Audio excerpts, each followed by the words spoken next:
वो क्या है कि जी fuel price adjustment, FC surcharge, TR surcharge. अच्छा जी, उसके बाद कहते हैं जी मोहतरम सारिफ, बिजली के बिल में ईंधन की कीमत का फर्क 2 बार शामिल किया जाता है।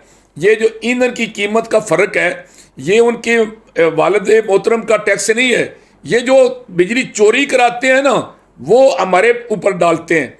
अच्छा जी, फिर आ गया मसूल बिजली, यानी अंदाजा लगाएं।